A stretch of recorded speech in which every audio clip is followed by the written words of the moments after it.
base de toda la serie. Iremos mirando de manera paulatina el capítulo 4 del Evangelio de Juan en los versículos del 1 al 42, pero lo vamos a ir viendo seccionado y por lo tanto vamos a través del pasaje ir sacando estas sorpresas que hay en Samaria. Hoy solamente veremos la introducción, por lo tanto vamos a leer desde el versículo 1 al versículo 6. Amén. Amén. Evangelio de Juan capítulo 4 versículo 1 al versículo 6. Título de este mensaje: Samaria no es para judíos. Cuando pues el Señor entendió que los fariseos habían oído decir: Jesús hace y bautiza más discípulos que Juan, entre paréntesis, aunque Jesús no bautizaba sino sus discípulos, cierre paréntesis, dice el texto que salió de Judea y se fue otra vez a Galilea, y le era necesario, ¿qué cosa? Pasar por Samaria. Vino pues a una ciudad de Samaria llamada Sicar, gloria a Dios, junto a la heredad que Jacob dio a su hijo José, y estaba allí, dice la Biblia, el pozo de Jacob. Estaba allí el pozo de Jacob. Entonces Jesús, cansado del camino, se sentó así junto al pozo. Era como la hora sexta. Tome asiento, por favor, los que están en pie. Gloria a Dios. Quiero invitarle a que preste atención al tema de hoy, no se distraiga. Aprovechemos los minutos que tenemos, ya que son limitados. Amén. Samaria no es para judíos. Sin embargo, el texto nos acaba de indicar de que a Jesús le era necesario pasar por Samaria. Amén. Y quiero, hermanos, comenzar haciendo un recordatorio. Yo no sé cuántos han a lo mejor leído u oído tal vez o visto en la televisión la obra de Shakespeare llamada Romeo y Julieta.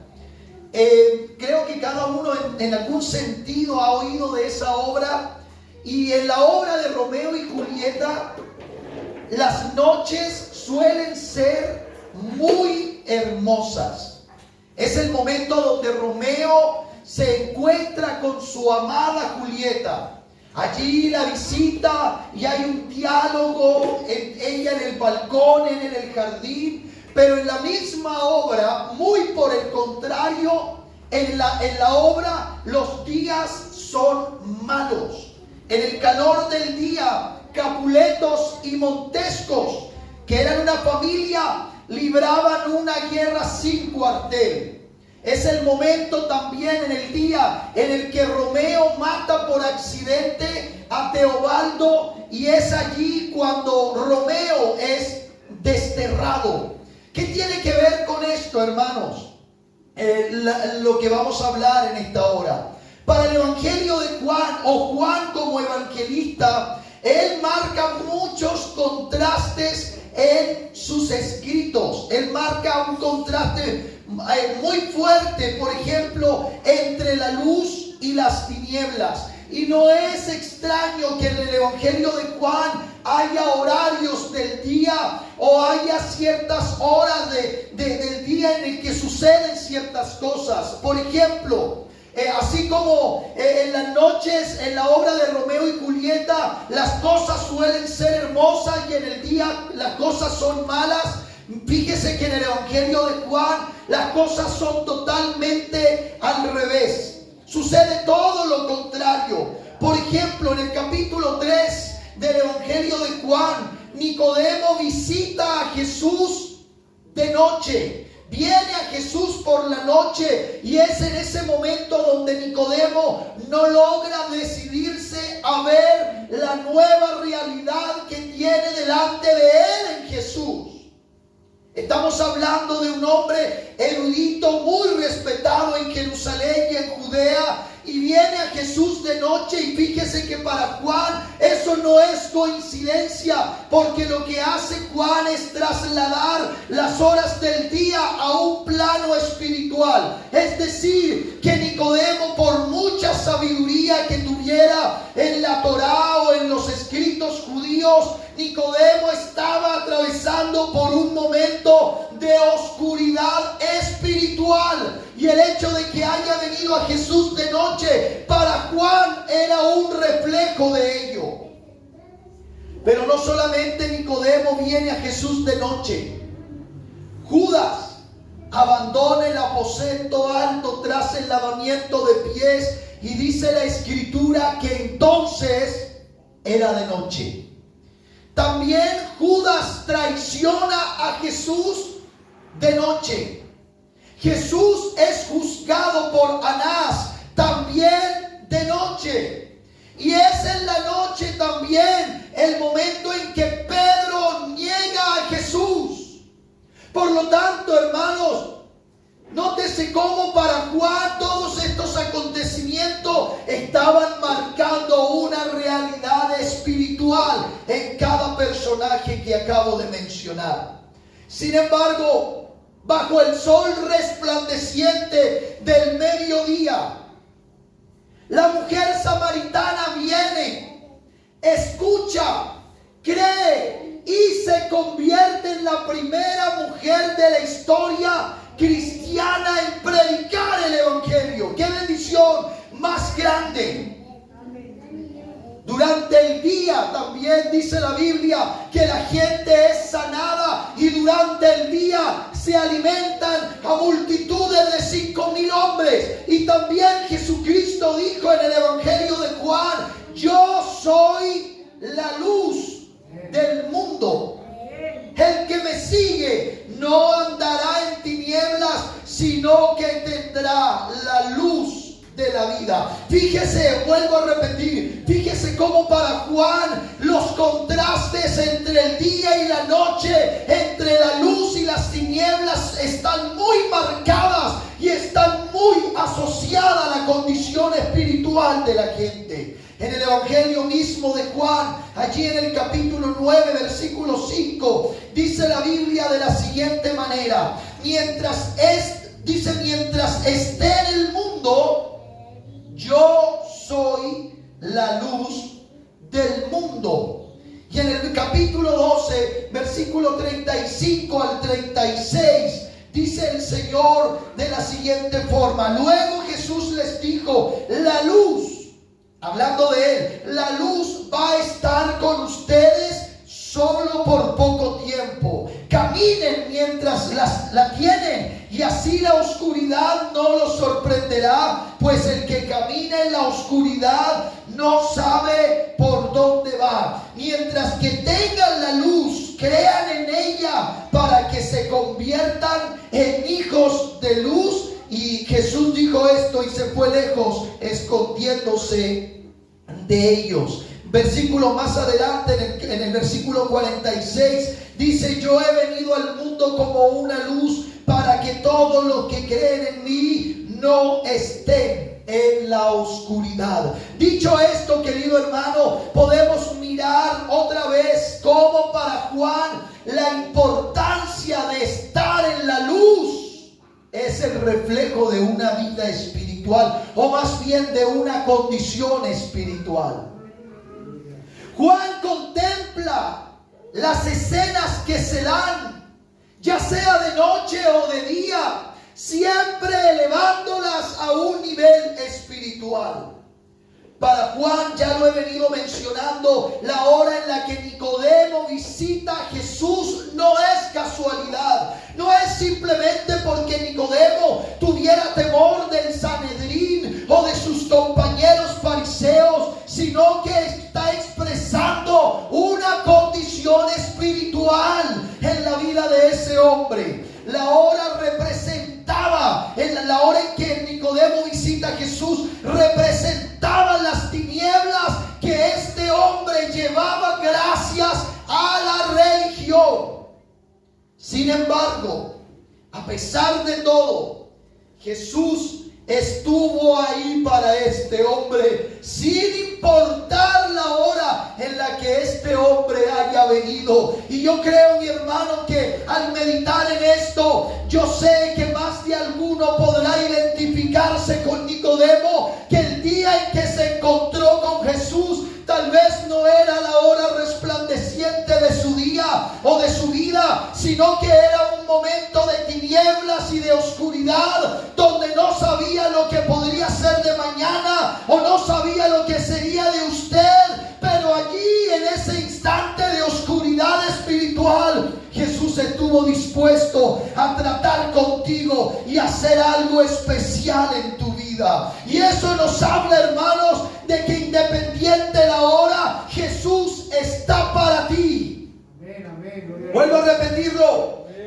Sin importar la hora del día o la hora en la que tu vida se encuentra, Jesús está disponible para ti. Él está dispuesto a atenderte sin importar a la hora que quieras hablar con Él. Mi hermano, si tú quieres ir en algún momento a hablar acerca de algún caso particular de tu vida con el presidente o con algún alcalde, ¿sabes lo que tienes que hacer? Tienes que sacar tu turno, tienes que sacar una audiencia y tienes que esperar a que los que están antes que ti pasen primero y le expongan su queja o le expongan su situación. Pero con Dios, con Jesús, eso no es así. No importa si te levantas a las 2 o 3 o 4 de la mañana, Él te está esperando allí para escucharte y hablar contigo. No importa si son las 6 o 7 de la tarde y vas en el metro y cierras tus ojos y hablas hacia tus adentros. Él está allí esperándote para oírte y hablar contigo también.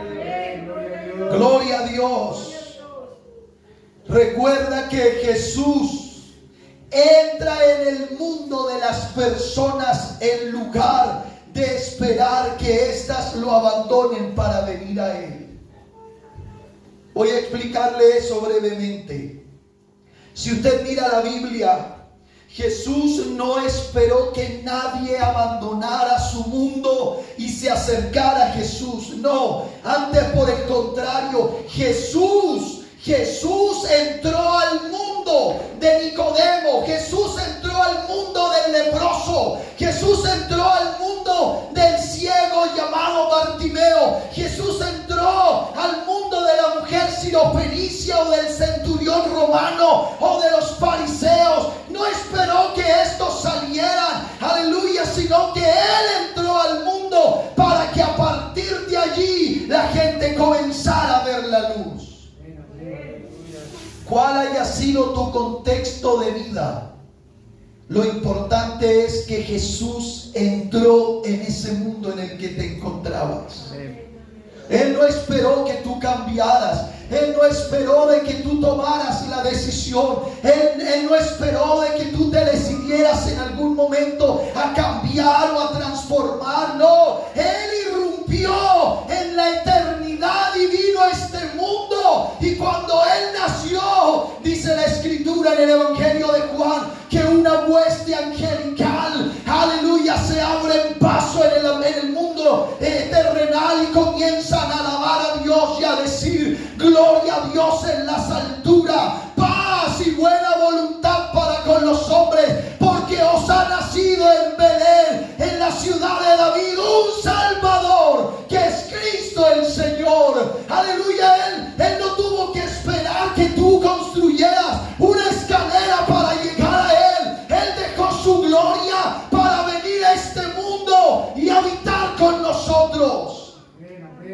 Aleluya. ¿En qué situación te habrá encontrado Jesús? ¿Cómo era tu mundo cuando Jesús te encontró?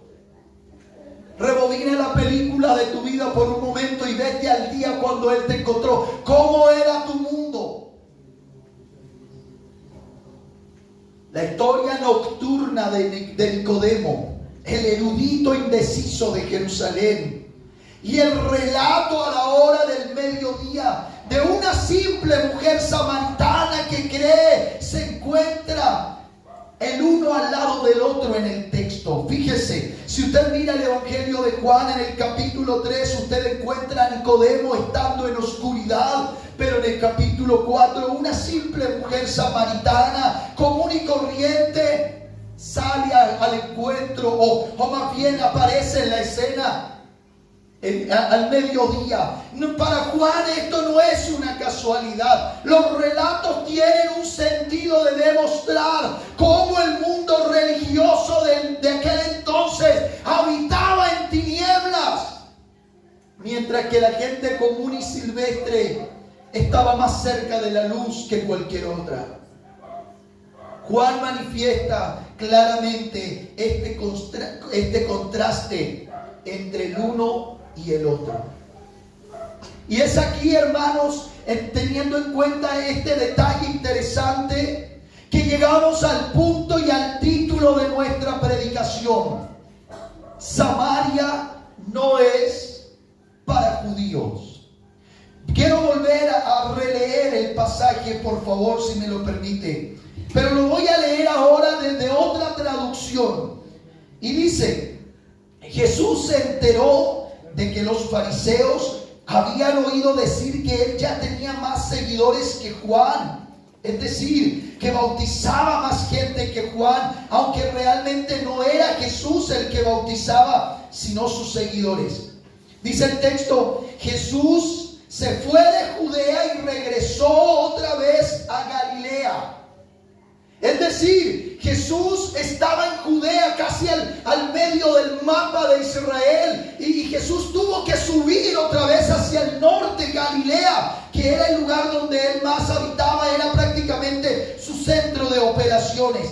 Y dice que ya que tenía que pasar por la región de Samaria, o sea que le era necesario pasar por ahí sí o sí, llegó pues a un pueblo samaritano llamado Sicar, cerca de la tierra que Jacob le había dado a su hijo José. Y mire lo importante del versículo 6. Allí estaba el pozo de Jacob, donde Jesús se sentó porque estaba cansado de caminar. Y hay un detalle interesante que añade Juan al final y dice: era como la hora sexta, dice la traducción Reina Valera. Esta traducción dice de la siguiente manera: dice, era casi el mediodía. Juan rescata estos detalles. Y fíjese, ¿por qué Juan escribe acerca de este incidente de que estando en Judea tenía que regresar a Galilea y le era necesario pasar por Samaria? Hermano, hay dos razones que quiero rescatar respecto a esa parte. Primero, porque era la ruta más corta para llegar de Judea a Galilea. Era atravesar directamente Samaria. Pero también, visto desde otra perspectiva o visto desde otro ángulo, a Jesús le era necesario pasar por Samaria, porque allí sucedería algo especial que la gente no se entendía, ni sus discípulos, pero Jesús sí sabía que allí en Sicar específicamente, al lado de un pozo, algo maravilloso iba a ocurrir. Pero sabe, había un detalle que Juan después lo añade, pero por boca de la mujer samaritana.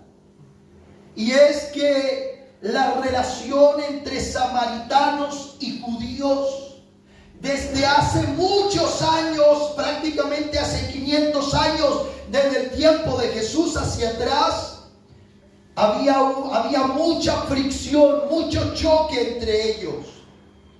Y esta costumbre debe ser entendida a la luz de la historia. Permítame resumirle la historia del por qué los samaritanos y los judíos, como dice la mujer, no se tratan entre sí. No se hablaban, no se pedían favores, no se pedían ayuda. Por eso es que para los fariseos fue una ofensa oír la parábola dicha por Jesús acerca del buen samaritano. porque para los fariseos todos los samaritanos eran malos. Y Jesús le da un golpe muy duro a la religión y a las costumbres judías y a la visión judía respecto a los samaritanos. Sobre todo cuando dice que un judío que estaba mal herido y que estaba casi muerto, dice el texto que transita un sacerdote, y se está refiriendo a los fariseos y a la gente del templo, pasa por el lado y no se compromete en ayudar a su propio hermano de sangre que está medio muerto. Y que luego viene un levita que era un servidor del templo también y tiene la misma actitud. Mira al lado, ve la escena, le parece triste, pero es mucho compromiso ayudar a alguien que está a punto de morir. Y un samaritano que también pasaba por allí no tiene reparo en bajarse y en atenderlo y en auxiliarlo, sin importar que el que estaba medio muerto era un judío, no le importó. Entonces, dentro del contexto cultural, era una bofetada a los fariseos y a todos los escribas y religiosos de la época decir que había un samaritano mejor que un judío. Solo Jesús podía hacer eso. Mire, ¿dónde comienza la historia de la pelea, de la guerra entre samaritanos y judíos? Tras la muerte de Salomón, cuando Salomón muere, el reino se divide en dos partes. Al sur estaba el reino de Judá y al norte el reino de Israel. Y el reino de Israel perteneció a las 10 tribus que tenía el pueblo. 2 tribus se habían quedado en el sur, que era Judá y Benjamín, y entre ellos conforman el reino de Judá. Mientras tanto, las otras 10 conforman el reino del norte o el reino de Israel. La capital más importante del reino de Israel precisamente se llamó Samaria. Y desde el comienzo de Samaria, desde el comienzo del reino del norte, habían perdido la visión y estos terminaron cayendo en la idolatría. Sobre el reino del norte al final cayó un juicio catastrófico, porque fueron exiliados y dispersados por el imperio asirio.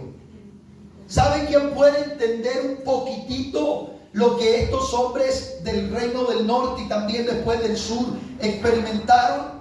Voy a ponerlo así en términos un poquitito más coloquiales.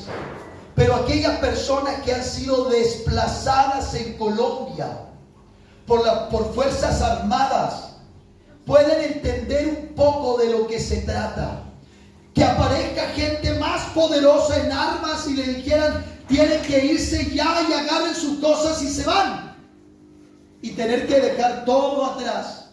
Fue lo que esta gente experimentó, pero para ellos tenía también una connotación religiosa, porque en el exilio la metodología del imperio asirio era de que todos los que estaban bajo su dominio perdieran su identidad nacional y religiosa. A los ojos de los sureños o los del reino de Judá, los samaritanos ya no eran de Israel, porque no eran de pura raza judía. Además, esto era lo que más enardecía a los judíos, de ver que los samaritanos tenían un culto híbrido. Es decir, habían mezclado el culto idolátrico y lo habían adherido al culto del Señor.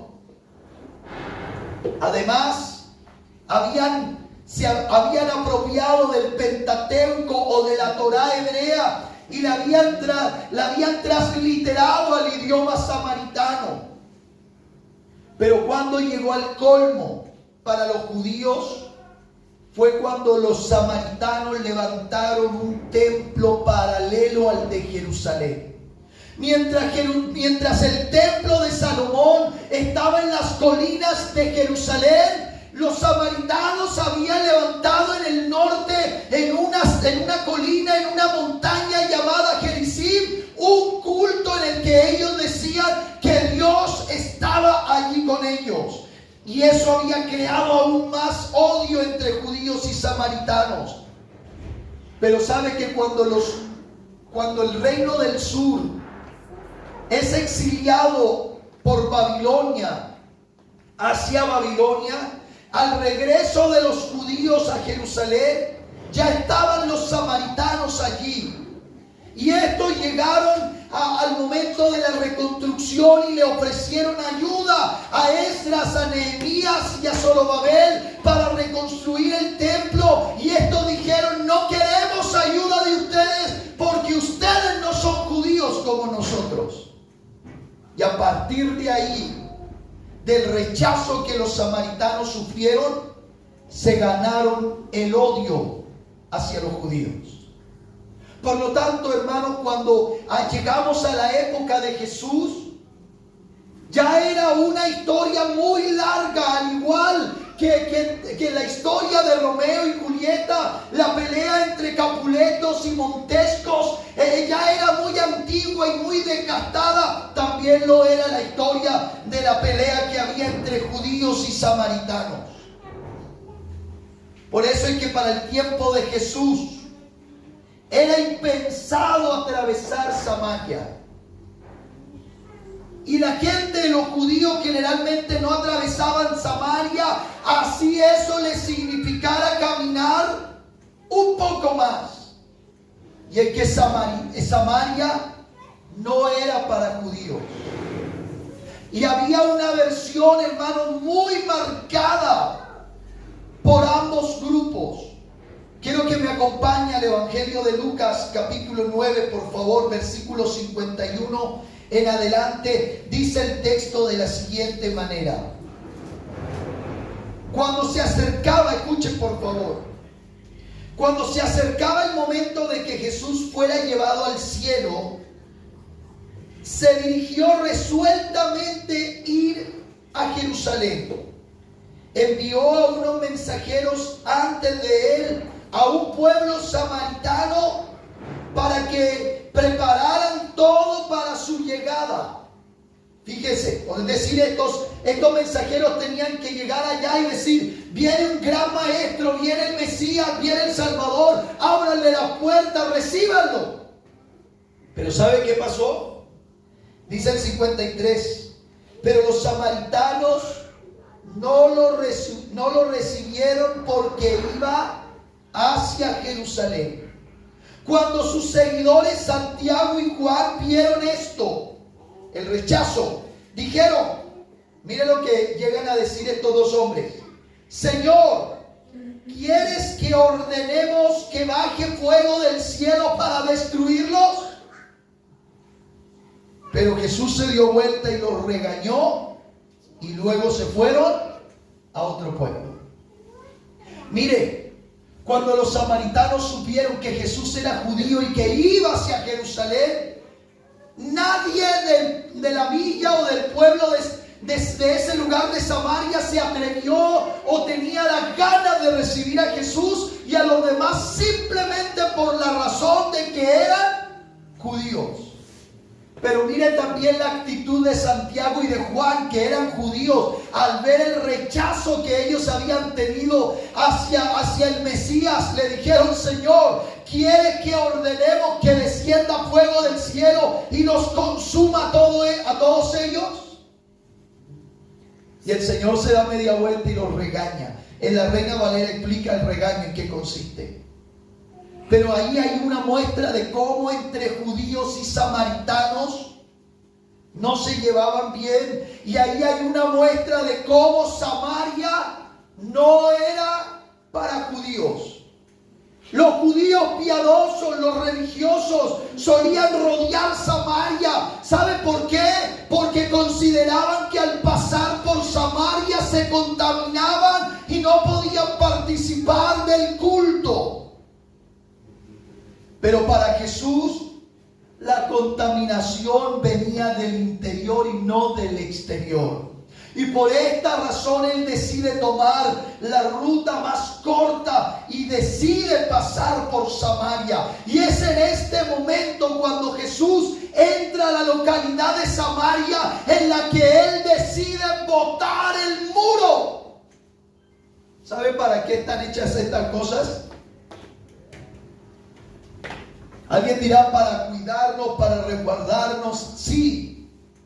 Pero también cumplen la función de dividir o de separar.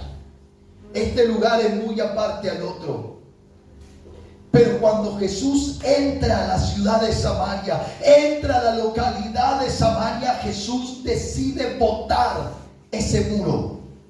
Y mire, hay algo llamativo, regresando otra vez al relato de Juan capítulo 4. Hay algo llamativo porque ya en los últimos versículos del pasaje que hemos leído, dice el texto que Jesús estaba cansado y que se sentó junto al pozo.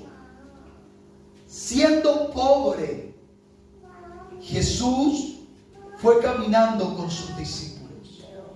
Para la época de Jesús, los transportes más comunes eran los burros, las mulas, los camellos y a veces los caballos. Pero el pobre tenía que caminar. Y aquí vemos cómo Jesús entra en Samaria, no montado en un pollino, no montado en un burro, no montado en un caballo. Entra a Samaria como un hombre pobre. Y entró Jesús caminando con sus discípulos. Y claro está que cuando el sol del desierto golpea, él en un momento se sintió cansado y se sintió sediento. Y esto, mi hermano, nos muestra que el Evangelio de Juan tiene una elevada opinión acerca de la persona de Jesús, ya que Juan eleva la persona de Jesús como el Verbo encarnado y que habitó entre nosotros. Pero también en este mismo Evangelio, aleluya, Juan nos muestra que Jesús también es muy humano. Se cansa y tiene sed. Llora y se queda dormido. Y podemos ver cómo su humanidad es tan inconfundible como su divinidad.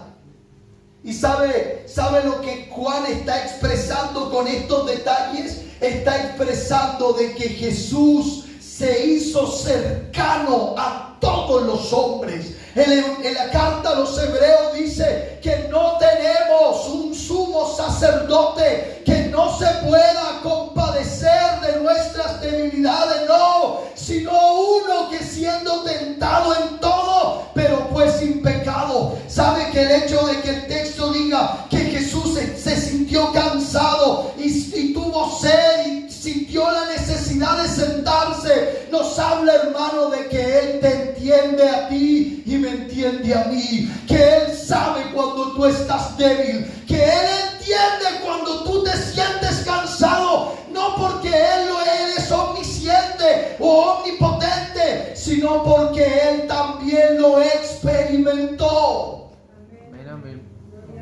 Qué distinto sería la historia, hermano, qué distinta sería la historia si tuviéramos a un Jesús que no supiera qué es tener necesidad. Sabe que Él no podría compadecerse de nosotros. ¿Sabe lo que tal vez sentiría? Sentiría lástima, pero no compasión. La lástima es cuando usted ve a una persona tirada en la calle, maloliente, sucia y media loca, media desbaratada, y con una imagen que más que sentir atracción por acercarse, es como un repelente. Y usted dice, pobre hombre, pobre mujer, y como que con miedo se acerca y le da una moneda. Eso es sentir lástima. Pero ¿sabe lo que es sentir compasión? Es ir donde la persona, sentarse al lado de ella y hablar con ella de tú a tú, porque esa persona sabe lo que un día era sentarse en una calle maloliente, rechazar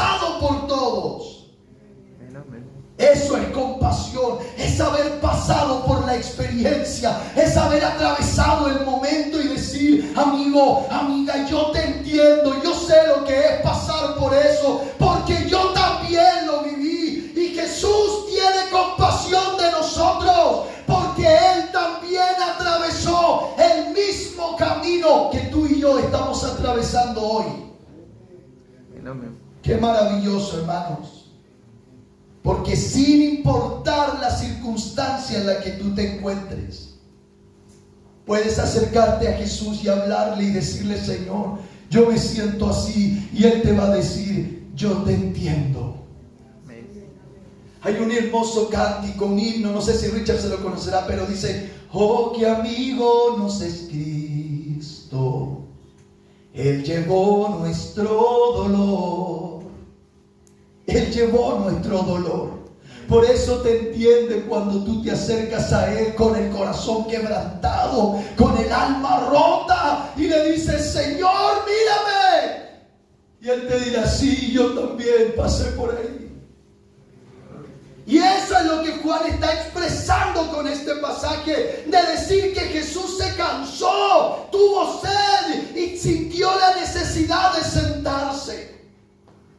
Pero sabe, a diferencia del resto de los judíos, Jesús no teme pasar por Samaria. Conoce el conflicto, sabe que al llegar ahí no lo van a tratar bien, pero también sabe que ahí hay gente que lo necesitan, y por esa razón, mezclado con el cansancio humano, decide sentarse junto al pozo a esperar a alguien que debía llegar precisamente al mediodía.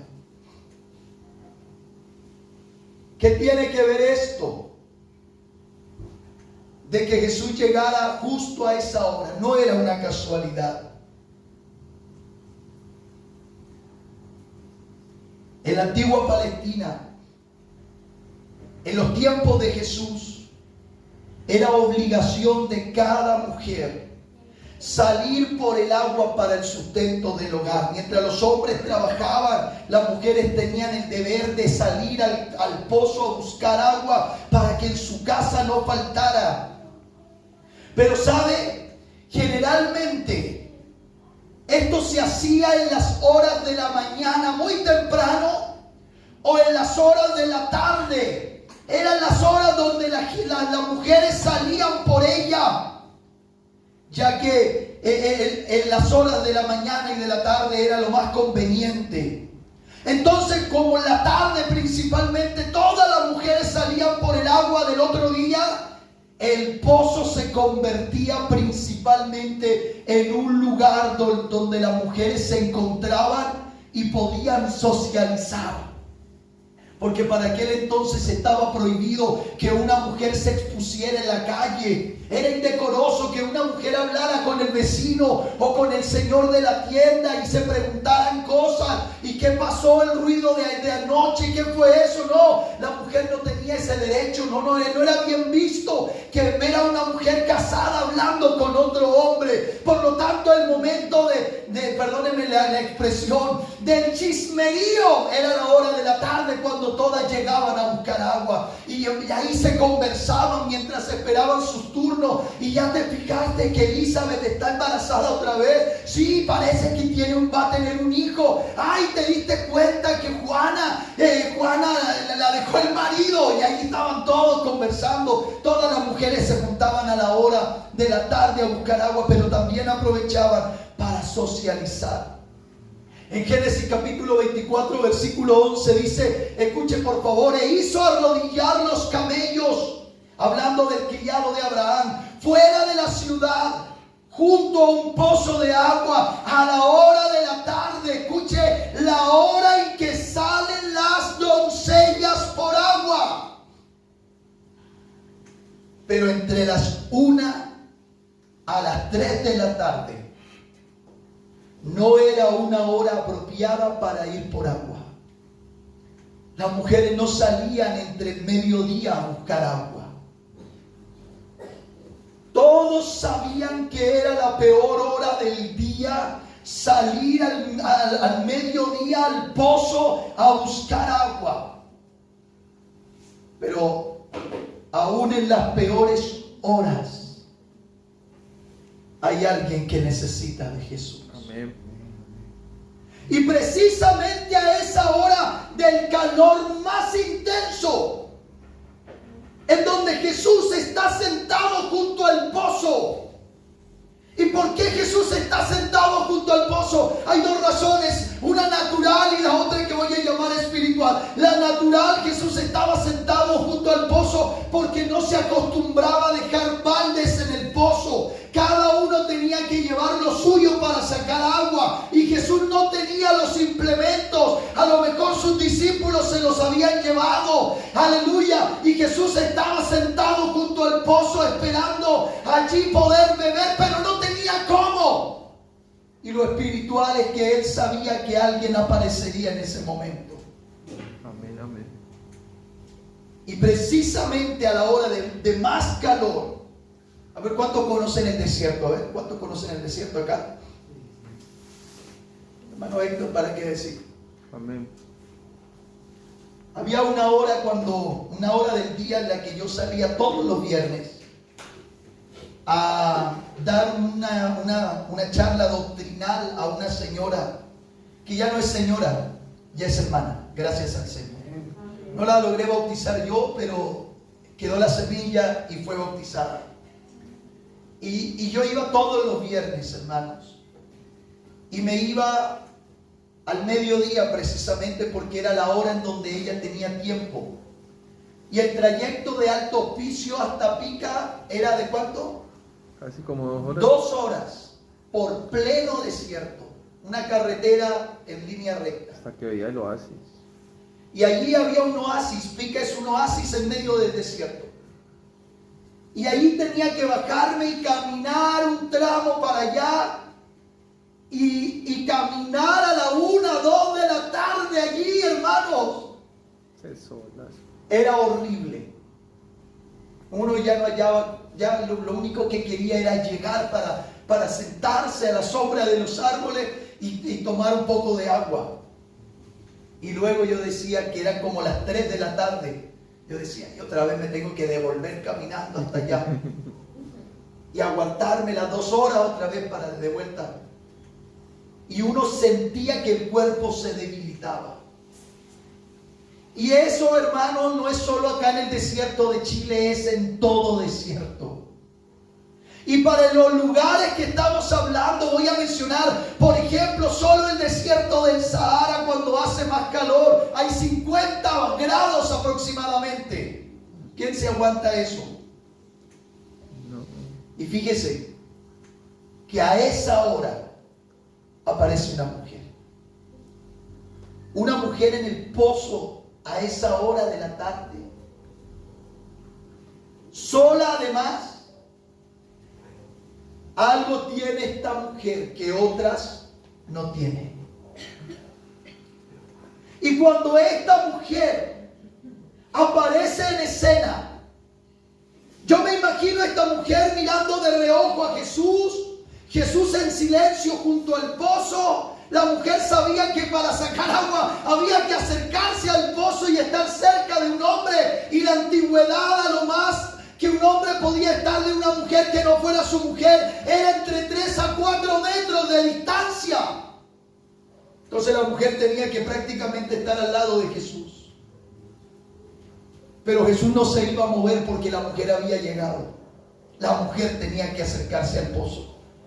Y yo me imagino a esta mujer acercándose al pozo con un poco de recelo, mirando a Jesús de reojo, y esta mujer bajando su baldecito de cuero y echándole agua al cántaro, y hasta que en un momento Jesús rompe el hielo y le habla. Y las palabras que fueron, las primeras palabras que fueron en la boca de Jesús eran: ¿me das de beber? No le dijo: ¿sabe, mujer? Yo soy lo que tu vida necesita. No. Jesús se mostró necesitado. Amén, amén. Para entender al necesitado. ¿Me das de beber? Y yo me pregunto, ¿no había en Capernaum gente enferma? ¿Acaso no merecían los de Jerusalén ser atendidos primero? Pero Jesús también sabe que en Samaria le necesitan y que ellos estaban tan dentro del plan de Dios como cualquier otro grupo, como cualquier otro pueblo, y estaban tan sedientos como todo el mundo.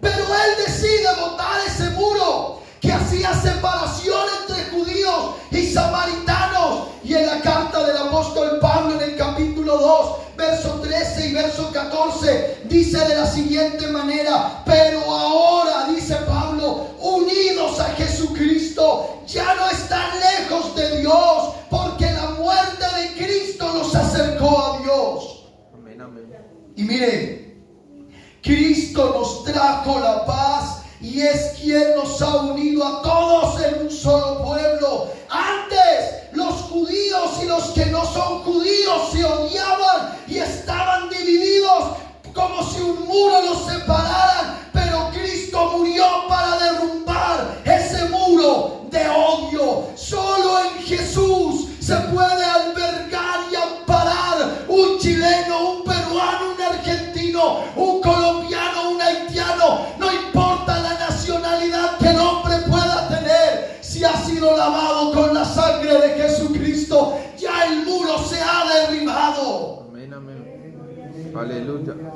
Gloria al Señor. Quiero invitarle a ponerse en pie y voy a terminar este tema ya.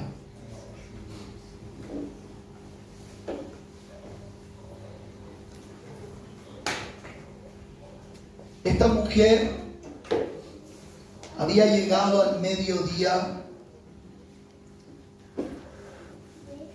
por una razón muy sencilla y que Jesús lo sabía, porque en el Evangelio de Juan, quiero volver a recordar, Jesús no es tan solamente un hombre, es Dios.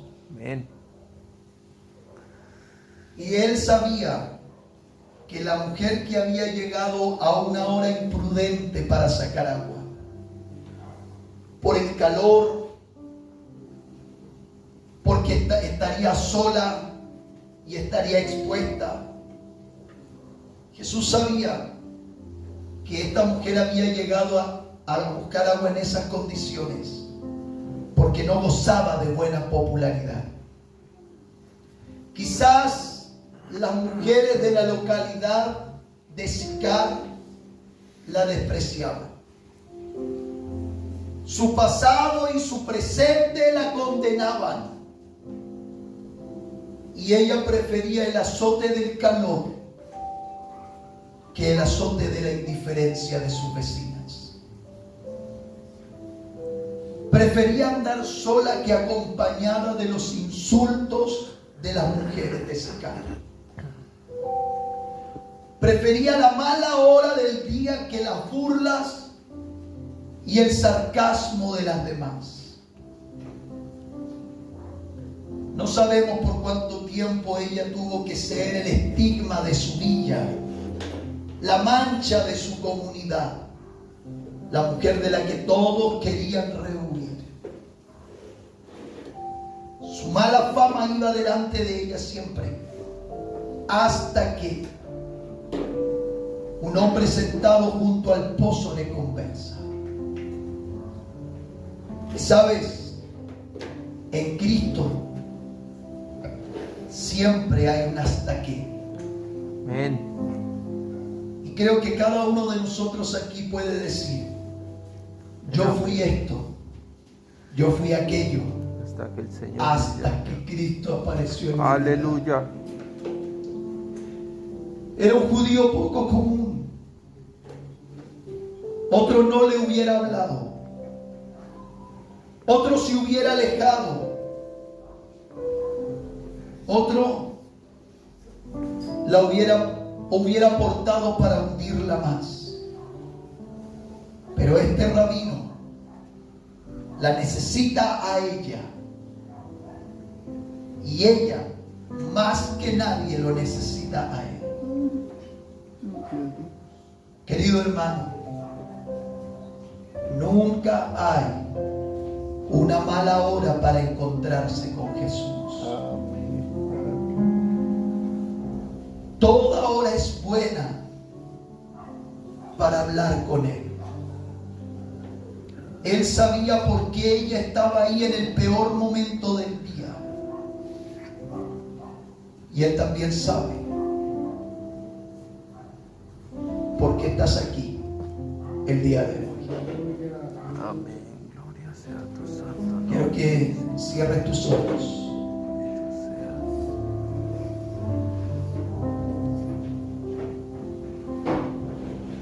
Y de acuerdo a lo que Él te haya hablado hoy, ahora tú hables con Él. No sé en qué área Él te haya hablado. No sé qué parte de tu vida Él haya tocado hoy. Pero sí puedo decirte que Él espera oírte. Que Él no se irá del pozo hasta que no hayas hablado con Él.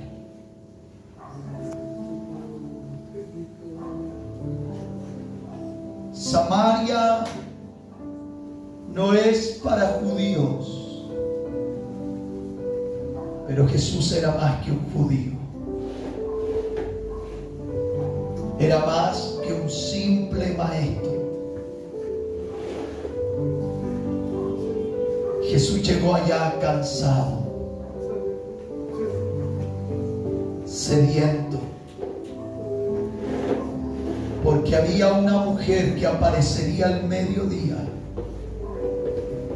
que estaba en las mismas condiciones. A lo mejor Jesús lo estaba físicamente. Ella lo estaba en el espíritu. Estaba cansada de su vida. Estaba cansada de las críticas, de las burlas. Estaba cansada de los dedos señaladores. Y estaba sedienta de algo que su religión samaritana ya no le podía ofrecer. Hasta que un día cualquiera había alguien esperando por ella.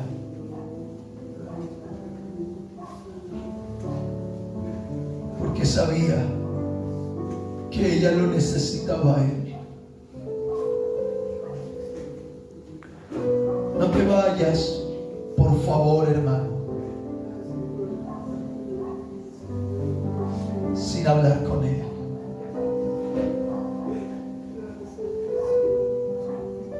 Oh, aleluya.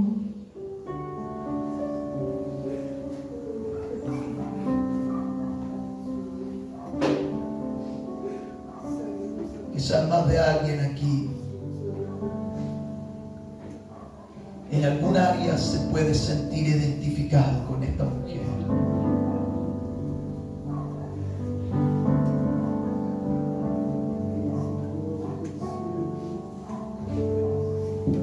Tal vez estás cansado, estás cansada, estás sediento, estás sedienta. Este es el momento. Antes de que tú entraras por estas puertas, Él te estaba esperando. Él estaba aquí para ti, para escucharte, para hablar contigo.